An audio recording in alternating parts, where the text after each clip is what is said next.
네, 반갑습니다. 오늘은 10월 14일 화요일 아침입니다. 컨퍼런스 목회자 컨퍼런스 참석 때문에 사전 녹화로 진행되는 점 양해해 주시기 바랍니다. 찬송가 326장 그리고 10월 14일 화요일 아침 기도회 시작하겠습니다. 326장입니다. 내 죄를 회개하고 주 예수 믿고서 326장.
찬양지 549장 모든 상황 속에서 주를 찬양할지라. 찬양집 549장입니다.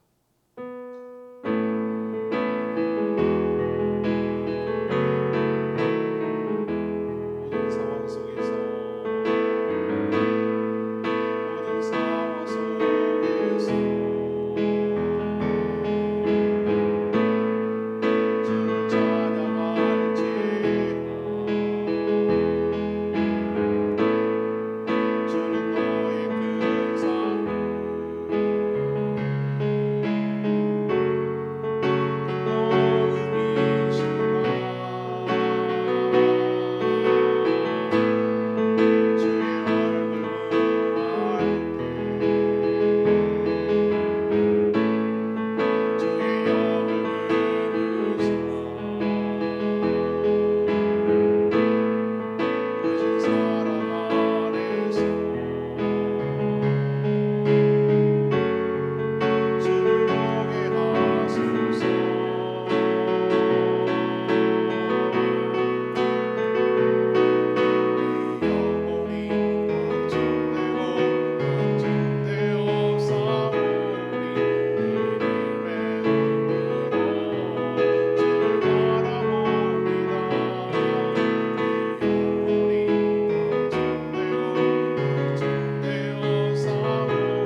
하나님의 말씀 여호수아 24장 19절에서 33절. 여호수아 24장 19절에서 30절. 오늘이 이제 여호수아 마지막 날이고요. 내일부터는 호세아 이제 묵상 시작할 예정입니다. 오늘은 10월 14일 화요일 아침이고요. 오늘 10월 14일 화요일입니다. 여호수아 24장 19절에서 33절까지 말씀 교독하도록 하겠습니다. 여호수아가 백성에게 이르되 너희가 여호와를 능히 섬기지 못할 것은 그는 거룩하신 하나님이시요 질투하시는 하나님이시니 너희의 잘못과 죄들을 사하지 아니하실 것임이라. 만일 너희가 여호와를 버리고 이방 신들을 섬기면 너희에게 복을 내리신 후에라도 돌이켜 너희에게 재앙을 내리시고 너희를 멸하시리라니. 백성이 여호수아에게 말하되 아니니이다 우리가 여호와를 섬기겠나이다 하는지라. 여호수아가 백성에게 이르되 너희가 여호와를 택하고 그를 섬기리라 하였으니 스스로 증인이 되었느니라니. 그들이 이르되 우리가 증인이 되었나이다 하더라. 여호수아가 이르되 그러면 이제 너희 중에 이방 신들을 치워버리고 너희 마음을 이스라엘의 하나님 여호와께로 향하라 하니. 백성이 여호수아에게 말하되 우리 하나님 여호와를 우리가 섬기고 그의 목소리를 우리가 청종하리이다 하는지라. 그날에 여호수아가 세겜에서 백성과 더불어 언약을 맺고 그들을 위하여 율례와 법도를 제정하였더라. 여호수아가 이 모든 말씀을 하나님의 율법책에 기록하고 큰 돌을 가져다가 거기 여호와의 성소 곁에 있는 상수리 나무 아래에 세우고 모든 백성에게 이르되 보라 이 돌이 우리에게 증거가 되리니 이는 여호와께서 우리에게 하신 모든 말씀을 이 돌이 들었음이니라. 그런즉 너희의 하나님을 부인하지 못하도록 이 돌이 증거가 되리라 하고 백성을 보내어 각기 기업으로 돌아가게 하였더라. 이 일 후에 여호와의 종 눈의 아들 여호수아가 110세에 죽음에 그들이 그의 기업의 경내 딥낫세라에 장사하였으니 딥낫세라는 에브라임 산지 가스 산 북쪽이었더라. 이스라엘이 여호수아가 사는 날 동안과 여호수아 뒤에 생존한 장로들 곧 여호와께서 이스라엘을 위하여 행하신 모든 일을 아는 자들이 사는 날 동안 여호와를 섬겼더라. 또 이스라엘 자손이 애굽에서 가져온 요셉의 뼈를 세겜에 장사하였으니 이곳은 야곱이 베크시타를 주고 세겜의 아버지 하몰의 자손들에게서 산 밭이라. 그것이 요셉 자손의 기업이 되었더라. 아론의 아들 엘르아살도 죽음에 그들이 그의 아들 비느하스가 에브라임 산지에서 받은 산에 장사하였더라. 아멘. 여호수아는 백성들에게 하나님은 거룩하신 분이며 질투하시는 분이니 그를 배신하고 또 다른 신을 택하면 재앙이 내리고 멸망할 것이다 이렇게 경고를 하죠. 그러자 이제 백성들은 여호와를 섬기겠습니다 이렇게 다짐을 합니다. 여호수아는 세겜에서 언약을 다시 한번 갱신하고 확인시켜요. 재확인하고 율례와 법도를 제정하고 또 그걸 기록합니다. 기록한 다음에 큰 돌을 세워서 그 백성과 하나님 사이의 언약의 증거로 삼습니다. 그리고 여호수아가 이제 110세 오래 살았죠. 110세의 나이로 죽고 장사되었고요. 또 그 부록처럼 요셉의 뼈를 그 옛날에 가져왔다는 거죠. 유언대로. 그리고 또 엘르아살 제사장까지 죽어서 한 시대가 끝나고 그 다음 이제 사사 시대가 시작되는 것을 알 수가 있습니다. 오늘 질문은 이것입니다. 여호수아의 이 마지막 행보, 마지막 모습에서 배울 점은 무엇인가? 마지막 점에서 마지막 행보에서 배울 점은 무엇인가? 이것이 이제 질문인데요. 먼저 19절에서 24절까지의 말씀입니다. 우리의 선택에는 반드시 책임이 따른다. 우리의 선택에는 반드시 책임이 따른다라는 것을 우리에게 가르쳐 줍니다. 여호수아가 어떤 신을 선택할지 정하라. 이렇게 어제 이제 묵상한 내용이죠. 그렇게 요구하자 이스라엘 백성들은 한결같이 이구동성으로 여호와만 섬기겠다. 여호와만 섬기겠다. 이렇게 대답을 합니다. 이들이 진심이었을 거라고 저는 믿어요. 진짜 그렇게 하나님만을 섬기고 살고 싶었던 것이죠. 그런데 오늘 여호수아가 너희가 여호와를 능히 섬기지 못할 것이라며 좀 뭐라 그럴까 찬물을 껴는 그런 말을 해요. 섬기겠습니다. 그러면 그래 열심히 섬겨라 이렇게 얘기를 해야 되는데 너희들이 능히 여호와를 섬기지 못할 것이다. 이게 뭔 소릴까요? 이들 백성들을 못 믿었기 때문에 이렇게 말을 하는 걸까? 아니면 그럴 줄 알고 못 섬길 줄 알고 미리 예언하는 걸까? 저는 이 여호수아의 진심과 본심이 뭘까? 정말 이렇게 되기를 자손들이 바라는가? 그건 아닐 거잖아요, 그죠? 누구보다도 이스라엘 백성들이 여호와 하나님을 잘 섬기기를 바라잖아요, 그렇죠? 그걸 바라죠. 근데 우리도 보면 이제 다짐을 하는 거예요. 일종의 다짐을 하는 거예요. 뭐라고 생각하면 이렇게 하는 거죠. 여러분 하나님을 잘 섬기겠습니까? 이렇게 말하면 예, 잘 섬기겠습니다. 여러분 그렇게 못할 걸요? 이렇게 말하면 상대방이 어떻게 하겠습니까? 그럴 수도 있겠네요. 이렇게 말하는 사람이 어디 있어요? 이렇게 말하는 의도는 아닙니다. 저희들은 잘 섬기겠습니다. 이런 대답과 확신과 그런 걸 끌어내기 위해서 이렇게 표현하는 것이라고 저는 생각을 해요. 진짜 뭐 너네 못할 걸? 뭐 이런 의도로 한 것은 아니다라고 저는 생각을 하는 것이죠. 그 또 하나는 여호수아의 의도는 당신들이 선택한 거, 여러분 분명히 하겠다고 했습니다. 여러분 잘 섬기겠다고 했습니다. 그럼 거기에는 뭐가 따른다는 거예요? 거기에는 책임이 따릅니다. 그렇게 말한 것에 대한 책임을 지셔야 됩니다.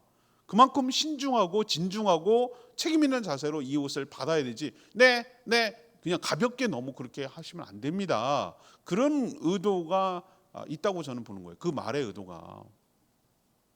하나님을 택한다. 여러분 하나님을 택한다라는 의미는 어떤 의미입니까? 하나님을 배신할 때 하나님의 저주와 하나님의 심판까지도 수용하겠다 이런 거거든요.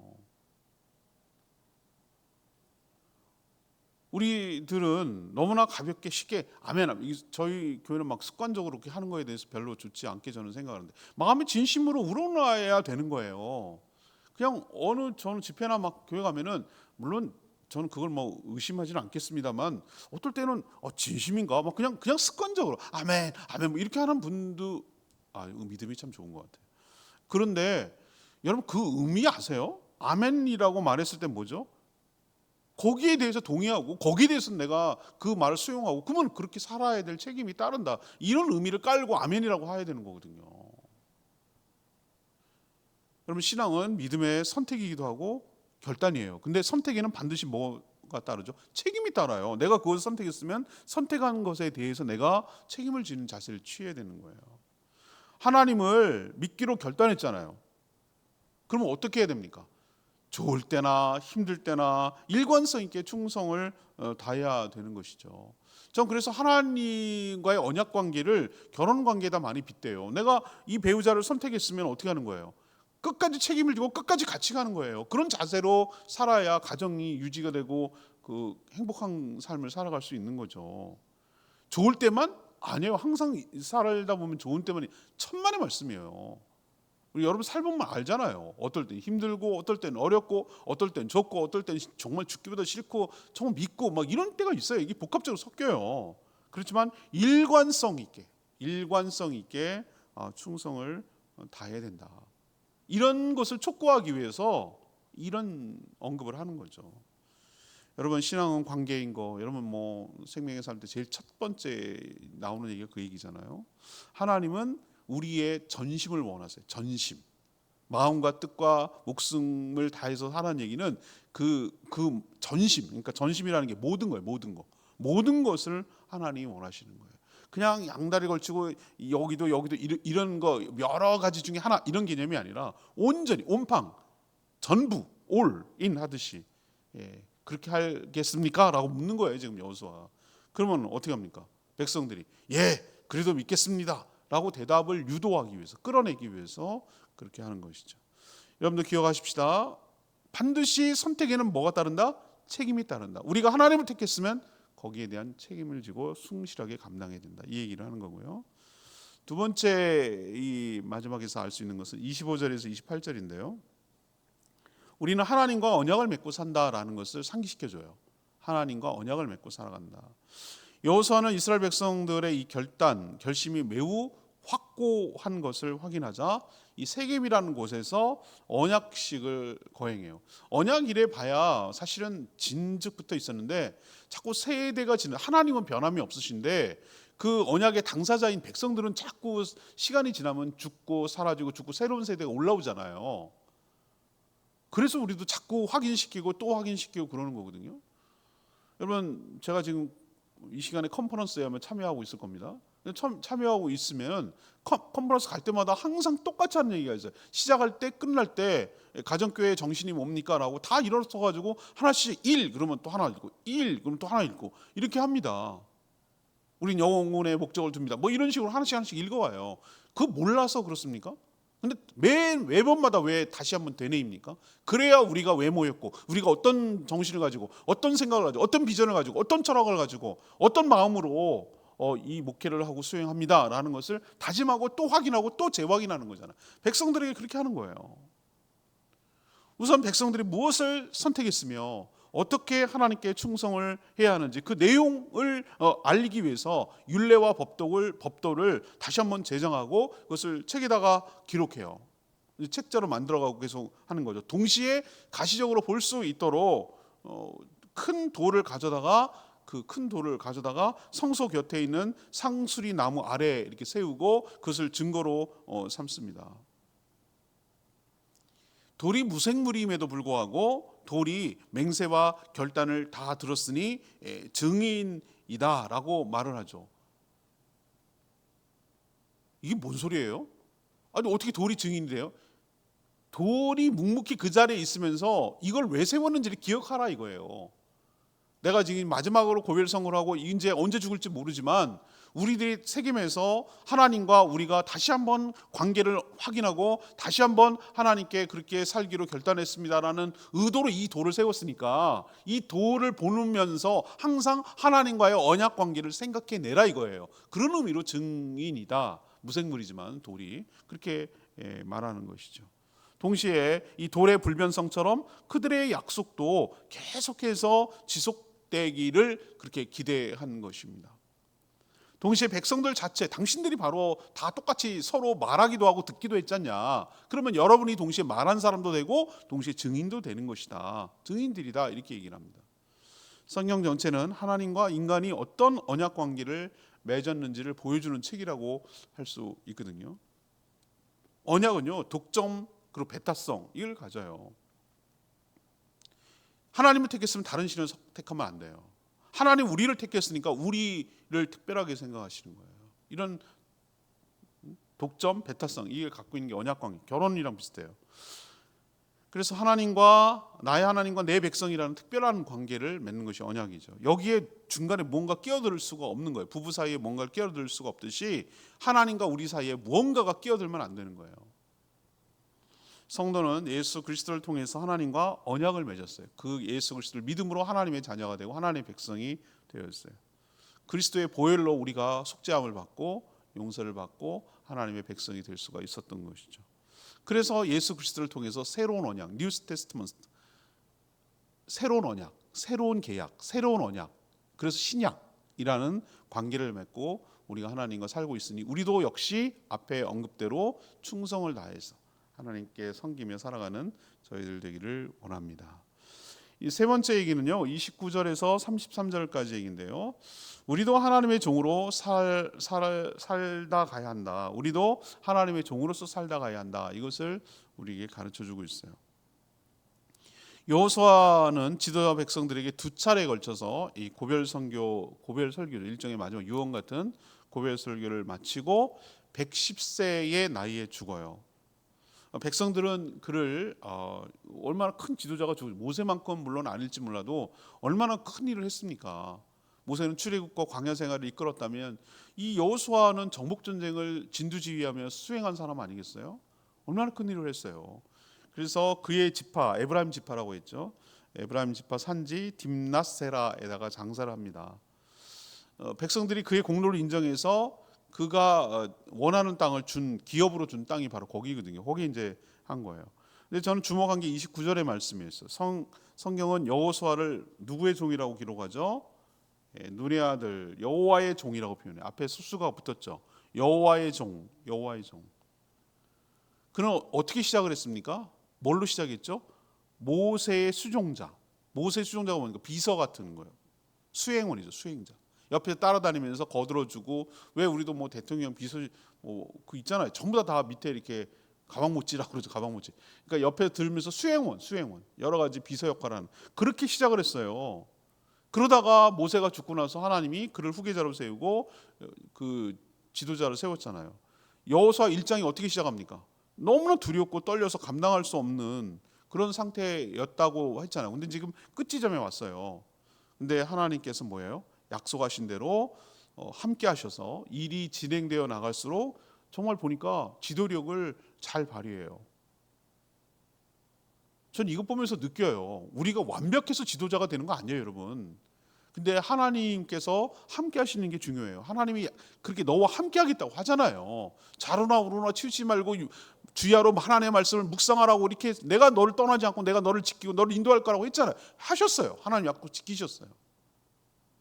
그의 영향력은 대단했죠. 한동안 백성들이 여호와를 섬겼다고 오늘 기록하고 있어요.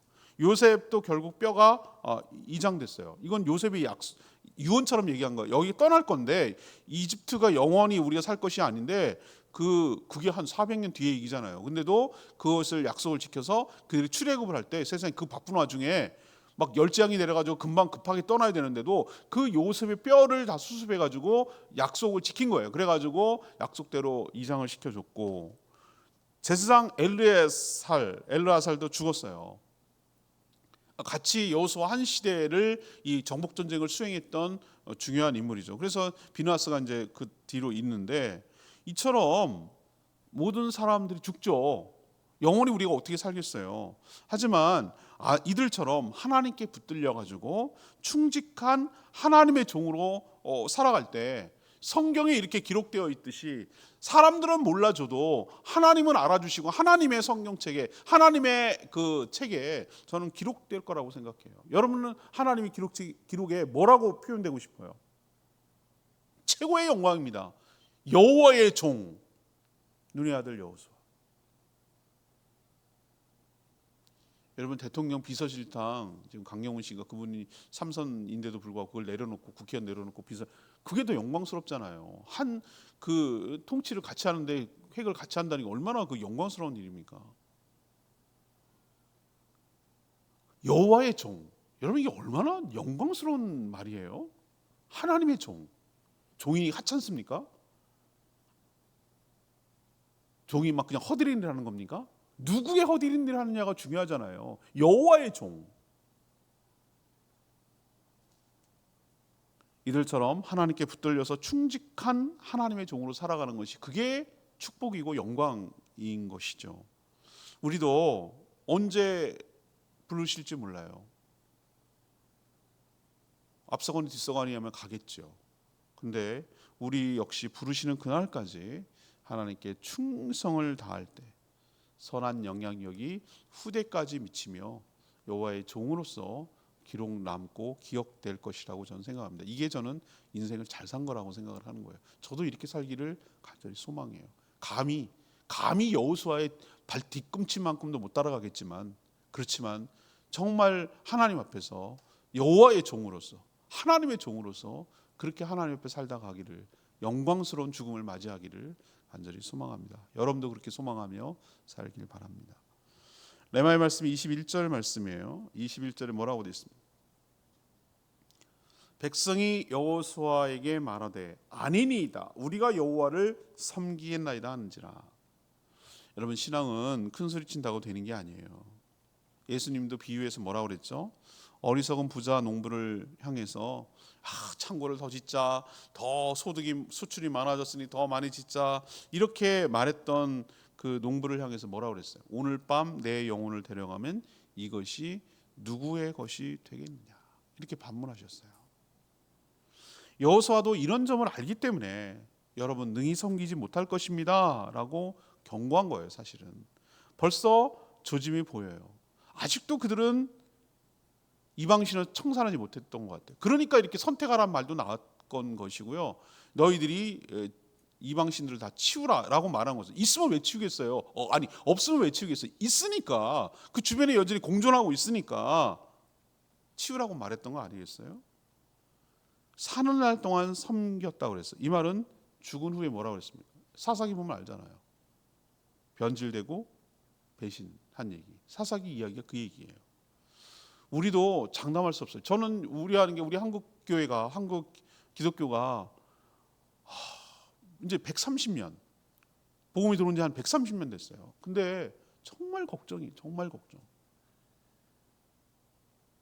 복음의 순수함을 훼손하고 처음에 그 초창기 때 정말 말씀대로 살아내려고 그렇게 낮은 자세에서 백성들과 함께 공의와 정의와 사랑으로 살아내려고 했던 그 모습이 다 사라지고 어느 순간부터 기득권이 됐어요. 심지어 적폐 세력이라고까지 말해요. 이런 소리 듣는 게 얼마나 치욕스럽습니까? 정말 이 여호수아가 우리했던 곳이 우리 지금 시점이라고 할 수 있어요. 여호수아가 사는 날 동안, 그들의 영향을 받은 장로들이 사는 날 동안은 여호와를 섬겼다. 그 얘기는 그들까지 죽었고 나서 안 섬겼다, 그 얘기잖아요. 우리 한번 생각해보세요. 저도 장담 못해요. 우리가 죽은 다음에 우리 자녀들 세대가 과연 하나님을 뜨겁게 사랑하고 뜨겁게 섬길 것인가라는 것에 대해서 정말 한번 물어보세요. 여러분 정직하게 대답해 보세요. 자신 있습니까? 전 자신 없어요. 솔직히 말할게요. 전 자신 없어요. 우리 아이들이 저는 또 우리 아버님, 우리 할아버님 세대만큼 그렇게 하지도 못했지만 할 것인가? 라고 딱 정직하게 말해보라고 하면 자신 있게 대답 못해요. 그럼 우리가 이 여호수아 시대를 끝나고 사사기로 넘어가는 그런 입장 아니겠어요? 그럼 어떻게 되겠어요? 지금이라도 포기하지 말고 이 여호와만을 섬기겠다라고 하는 그 신앙의 훈련과 다음 세대를 세워나가는 일을 끊임없이 해나가지 않으면 우리는 사사시대를 맞을 거란 말이에요. 역사가 이렇게 기록될 수도 있어요. 한국교회 개신교 복음이 들어온 지 150년 만에 흔적도 없이 사라졌더라. 이게 좀 기가 막힌 말 아닙니까? 여러분들 이렇게 되지 않기 위해서라도 여러분 끊임없이 말씀에 귀착하고 말씀의 근거에서 말씀의 대로 살아내서 신앙의 유산들을 계속 흘려보내고 양육하고 해내는 저와 여러분 되기를 소망합니다. 오늘 말씀 붙들고 기도하기 전에 찬양지 549장 부르고 기도하는 시간 갖도록 하겠습니다. 찬양지 549장입니다.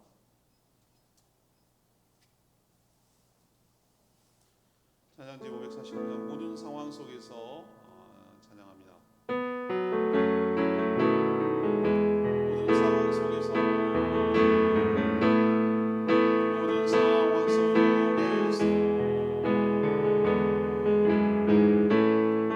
주는 나의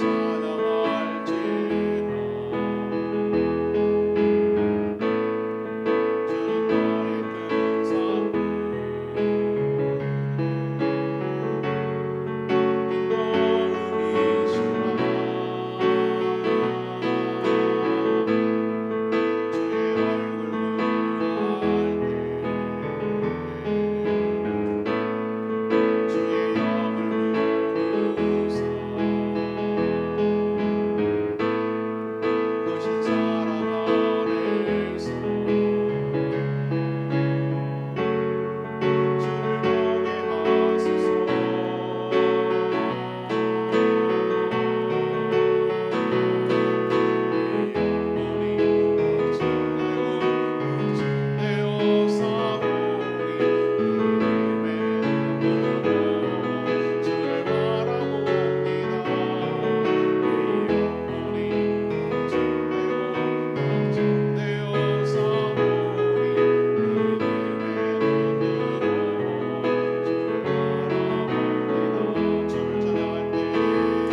이제 마지막으로 가는데 염려와 우려가 느껴지잖아요. 우리 자손들이 이 여호와 하나님만을 잘 섬기며 살아갈까? 여전히 찝찝하게 남아있는, 주변에 남아있는 그 가나안 땅의 우상의 흔적들 속에 공존하면서 있는데, 벌써 조짐해 보이는데, 그래서 백성들을 모아놓고 언약도 하고 다짐하고, 여러분 하나님만을 섬기겠습니까? 예. 그렇게 못할 것 같은데요. 아닙니다. 그렇게 하겠습니다.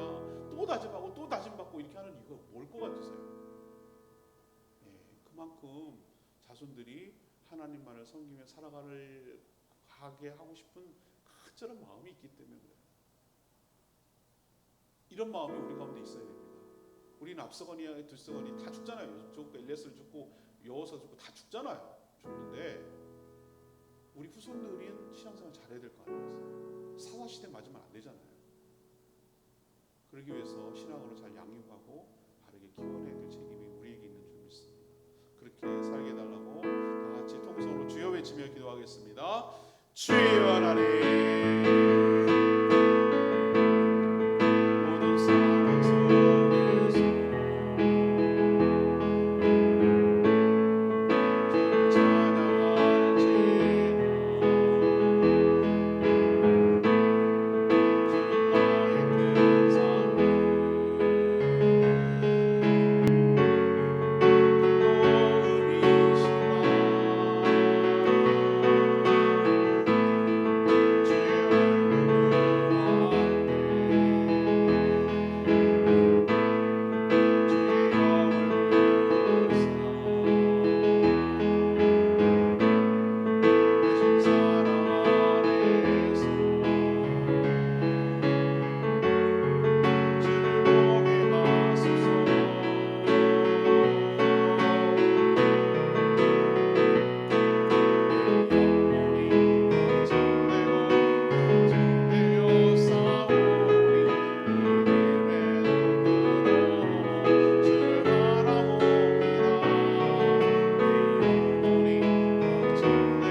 하나님, 우리의 선택에는 책임이 따르게 됨을 깊이 생각하게 하여 주시옵소서. 아니면 말고식에 가볍고 경솔한 태도로 신앙생활하지 않게 하여 주시옵소서. 좋은 때나 힘들고 어려운 때나 일관된 마음으로 하나님께 충성을 다하게 하여 주시옵소서. 저의 연약함을 알기에 성령님께서 붙들어 주시고 자신의 의지만으로 살지 않게 하여 주시옵소서. 하나님은 언약을 신실하게 지키시는 분입니다. 저희도 그렇게 살아가게 하여 주시옵소서. 여호수아처럼 인생을 꽉 차게 살게 하시고 주님 부르시는 날 후회함이 남지 않도록 은혜를 베풀어 주시옵소서. 복된 인생 살다 가도록 은혜를 부어 주시옵소서. 주님 손에 모든 것 맡기옵고 예수 그리스도의 이름으로 축복하며 기도합니다. 아멘. 예, 오늘도 주의 은혜 가운데 살아가는 복된 하루 되기를 축복합니다. 예, 컨퍼런스가 화수목 이렇게 있습니다. 그래서 내일 수요일 저녁, 목요일 저녁, 목요일 아침은 전도사님이 교회에서 현장에서 하고 녹화는 없습니다. 양해하시고 목요일 저녁에 제가 돌아오면 금요일 날 아침 기도회부터 정상적으로 진행됨을 양해해 주시기 바라고, 컨퍼런스 잘 갔다 올 수 있도록 여러분 기도 많이 해주시기를 바랍니다. 충분히 기도하고 오늘 하루 시작하도록 하겠습니다. 기도합니다.